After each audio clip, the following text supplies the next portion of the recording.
A woman who was dubbed America's first female serial killer took part in a chilling last interview for a documentary moments before she was executed.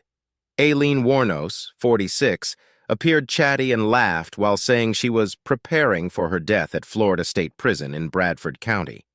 Wuornos, a sex worker who was found guilty of killing 7 men between 1989 and 1990, was arrested in 1991. She earned the nickname Damsel of Death for the killings, which she claimed were out of self-defense.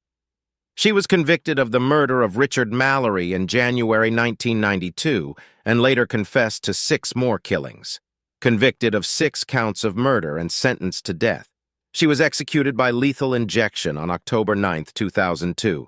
At the time of her conviction, she showed a lack of remorse and said, "I killed those men, robbed them as cold as ice.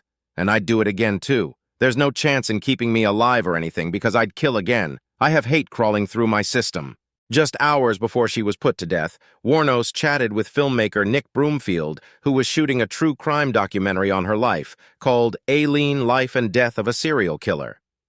A chilling video from the interview Wuornos looking happy while laughing and chatting with Mr. Broomfield.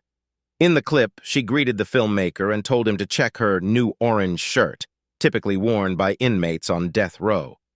When asked by Mr. Broomfield how life in prison was, she replied, "Here it's okay, it's all right, but you have your problems with some staff who don't like you, so some staff won't treat you right."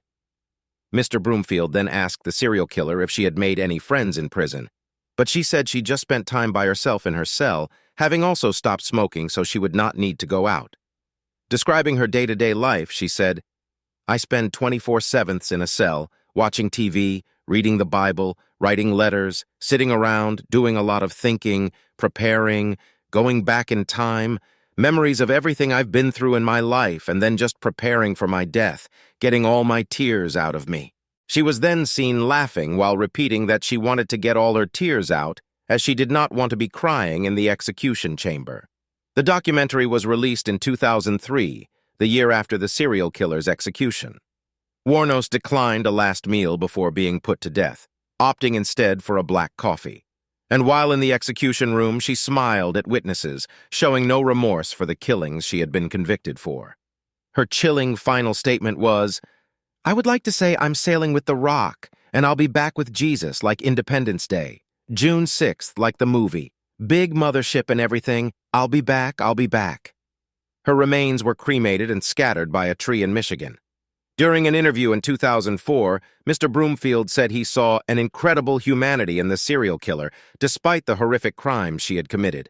He said, "I think this anger developed inside her, and she was working as a prostitute.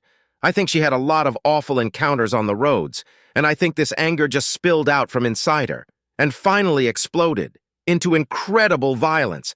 That was her way of surviving. I think Aileen really believed that she had killed in self-defense. I think someone who's deeply psychotic can't really tell the difference between something that is life-threatening and something that is a minor disagreement, that you could say something that she didn't agree with. She would get into a screaming black temper about it. And I think that's what had caused these things to happen. And at the same time, when she wasn't in those extreme moods, there was an incredible humanity to her.